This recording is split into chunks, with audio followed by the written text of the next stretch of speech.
को हमने एग्जामिन किया। एग्जामिन करने के उपरांत हमें पता चला कि बच्ची का जो अपहरण है वो आसपास के ही एक व्यक्ति है जिसका नाम है रमेश कुमार मिश्रा, उसके द्वारा किया गया है। और वह बच्ची को लेकर तकरीबन सुबह 7:30 बजे उसको अपहरण किया गया था और 7:30 बजे लेकर वो बच्ची को वहाँ से निकल गया और ये जानकारी में प्रस्तुत करेंगे।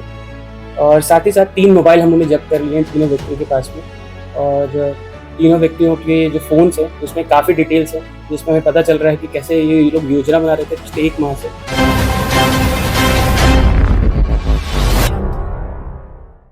देखिए, कल दलादली टीओपी क्षेत्र अंतर्गत सपारू में एक जगह है, वहाँ पर दलादली टीओपी प्रभारी को एक सूचना प्राप्त हुई थी तकरीबन 1:30 बजे के आसपास, शाम में, दोपहर के आसपास, जिसमें बताया गया था कि एक 5 साल की बच्ची है, उसका अपहरण कर लिया गया है। और अपहरण करने के बाद जो अपहरणकर्ता है, उसके द्वारा 3 लाख रुपए की रंगदारी की माँग की जा रही है। और 3 लाख रुपए की राशि अगर नहीं दी जाती है तो बच्ची को मार दिया जाएगा और या फिर उसके साथ कोई भी अप्रिय घटना करी जा सकती है।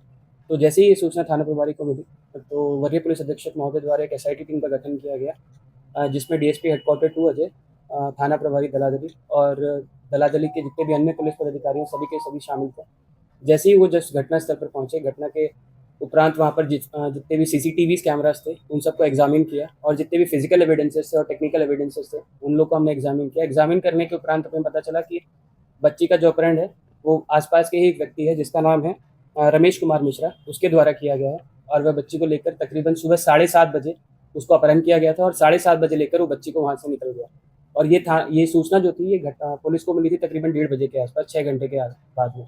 उसके बाद भी हम लोगों ने जितने भी टेक्निकल एविडेंसेस थे उसको और अच्छे से डिटेल में एग्जामिन किया। डिटेल में एग्जामिन करने के बाद हमें पता चला कि शायद वो बच्ची को खादगड़ा बस स्टैंड लेके गया था। खादगड़ा बस स्टैंड से वह उस बच्ची को गया के साइड में लेके चला गया है।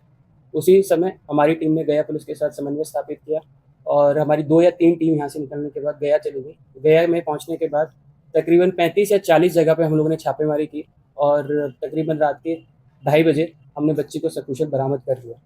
और उसके साथ ही वहाँ पे 3 लोगों की गिरफ्तारी हम लोगों ने की है। इसमें जैसे मैंने आपको बताया कि जो मेन अपहरणकर्ता था, जिसका नाम है रमेश कुमार मिश्रा, दूसरे व्यक्ति का नाम है सचिन कुमार, तीसरे व्यक्ति का नाम है मोनू कुमार।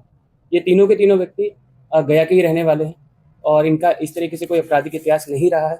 और जो इसमें मेन षड्यंत्र करता है, उसका नाम है रमेश कुमार मिश्रा। रमेश कुमार मिश्रा के बारे में आपको बताएंगे कि ये नगड़ी थाना क्षेत्र में तकरीबन 1 महीना पहले आया था और एक रेंट की जगह पे रह रहा था।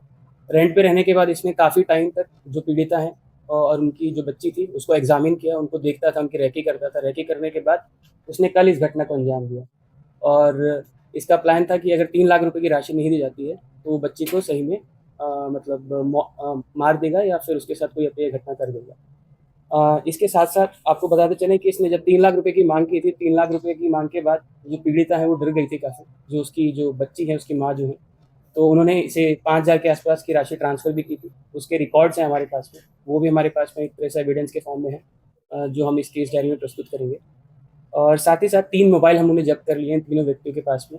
और तीनों व्यक्तियों के जो फ़ोन्स हैं उसमें काफ़ी डिटेल्स हैं, जिसमें हमें पता चल रहा है कि कैसे ये लोग योजना बना रहे थे पिछले 1 माह से कि इस बच्ची को किडनैप करना है। और इसमें एक और इम्पॉर्टेंट चीज़ है कि जो बच्ची है और जो उसकी माँ है, वो अकेले रहते थे यहाँ पे दलादली क्षेत्र में। जो बच्ची के पिता हैं, वो काफ़ी कुछ टाइम पहले पास ऑन कर गए थे, तो उसने बहुत ही शातिर दिमाग लगा के ऐसे परिवार को चुना था, जहाँ पे कोई उसके पति नहीं थे या फिर सास-ससुर नहीं थे।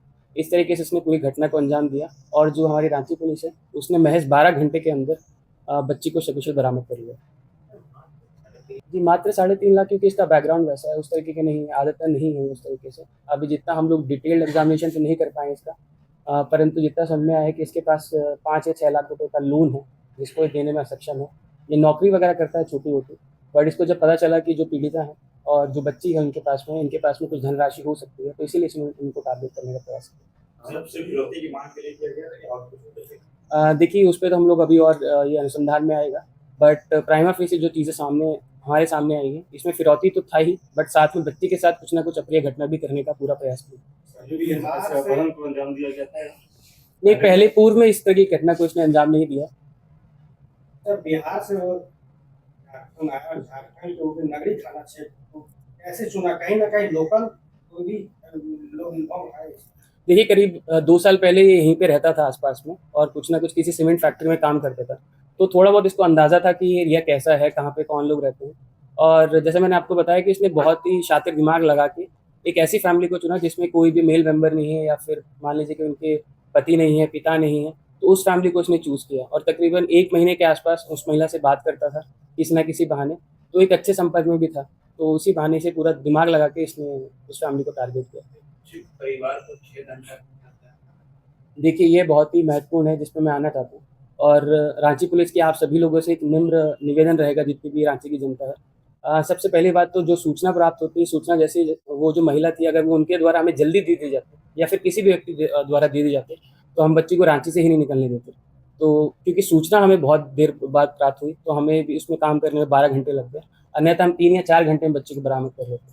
दूसरी रांची की जनता से अपील रहेगी कि आपके आसपास में कोई भी व्यक्ति रहता है, तो उस पे थोड़ा ध्यान रखें। कोई भी व्यक्ति ऐसा लग रहा है कि आपको यहाँ पे आके रह रहा है, 3-4 दिनों से रह रहा है, 3-4 हफ्ता से रह रहा है, या 3-4 महीने से रह रहा है, पर वो यहाँ का मूलतः निवासी नहीं है, तो ऐसे व्यक्ति की सूचना आप निकटतम थाना को दीजिए। और कोई भी व्यक्ति अगर किसी अपने घर पे किसी भी चीज़ को रेंट पे देता है, मान लीजिए कि आप किसी व्यक्ति को रहने के लिए ही दे रहे हैं, तो एटलीस्ट इंश्योर कीजिए कि उसकी सूचना आप थाना को दीजिए, ताकि थाना उस व्यक्ति को वेरीफाई कर सके या उसके संबंध में कुछ ना कुछ डॉक्यूमेंट्स अपने पास में रख सके। और ऐसा कोई भी व्यक्ति जिसके दिमाग में इस तरह की कोई भी खुराफात आती है, तो उसके दिमाग में डर रहे कि उसकी सारी सूचना हमारे पुलिस के पास है। सर, जो पकड़ाया है, बच्ची के माँ से भी कोई रिलेशन था, दोस्ती थी, कुछ ऐसा? कैसे वो घर में घुसा, कैसे किडनैप किया सर? देखिए, ये 1 महीने से वहाँ पे रह रहा था, तो वहाँ पे इसकी बातचीत होती थी, काम के बहाने बात करता था कि हमको यहाँ पे काम दिला दीजिए, या फिर वैसे करते थे, नॉर्मल बात होती थी, उस तरीके से कुछ ज़्यादा बातचीत वगैरह नहीं थी।